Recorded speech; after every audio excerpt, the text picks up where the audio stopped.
So when you think that you might be in labor, we do want you to reach out. So generally that's either a text or call, giving us a heads up. We are going to encourage you to be at home for early labor because generally you progress most smoothly in your most safe environment, which is your home, where you feel the most comfortable. And so when you start moving into more uncomfortable contractions, you're just giving me a heads up initially. Say, hey, I'm having contractions, and then we'll tell you to ignore them for as long as you can. And when you feel like you can't ignore them anymore, then that's probably about the time to time them.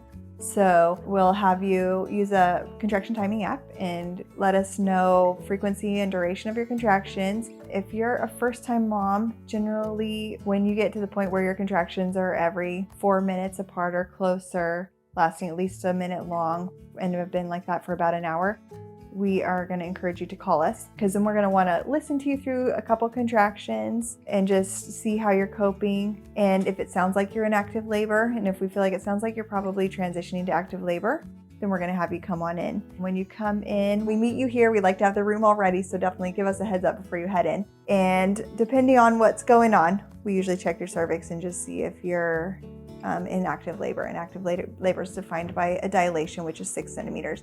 So if you're like 4 to 5 centimeters, we're probably gonna not send you straight home. We're gonna watch you for a while, but we don't usually admit you till you're 6 centimeters. Then once you're admitted here in labor, then we're listening to the baby with a Doppler about every 30 minutes, just making sure baby sounds good. We listen right immediately after the contraction. So if the baby's having any stress, we're gonna identify that. And then we try to do something a little different every 20 to 30 minutes to help facilitate the progress of labor, whether that's a position change or walking around, trying some spinning babies positions, getting in the tub, resting on your side, an active position, then a restful position. And we just kind of try to be with you as much as we can. We're going to be in with you at least every 30 minutes, checking on you and make sure everything is going well. When you start feeling pushy, we are going to encourage you to wait till that's reflexive and listen to your body, because your body does know how to do this. And it will give you this overwhelming urge when it's time to push. And usually we just have you listen to your body and you start pushing. And, if you're wanting to have a baby in the tub and you're not in the tub, we get in the tub about then. But mostly in transition, you're asking to get in the tub, so you're already in the tub. Then usually push. That part takes a little bit of time, on average 2 hours for a first-time mom. And then baby is born. Sometimes mom catches baby, sometimes dad catches baby, sometimes we catch the baby, but always our hands are kind of close by to help in case there's a little bit of a cord or mom or dad need help. But we assist mom to get baby up on her chest. They get to stay in next to mama skin to skin, and they stay in the bath until after the placenta is born, which is usually about 15 to 30 minutes after the baby.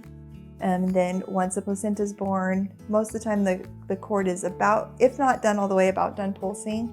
And so when that finishes, we'll clamp and then cut cord. And then dad usually does hold the baby while we get mom out of the tub. So it does interrupt the golden hour for just a few minutes, but we have a wet, slippery, lightheaded mama holding a wet, slippery baby otherwise. So we have dad hold the baby for just a few minutes, and then we get mom into bed and get baby right back on mom.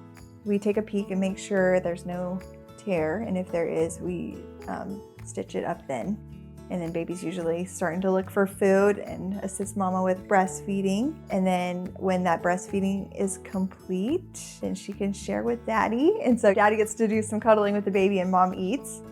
And then we get her up to the bathroom. We do a head to toe exam on the baby, measurements, footprints, oxygen saturations. They both get back in the tub and do an herbal bath. You do the discharge teaching and they go home.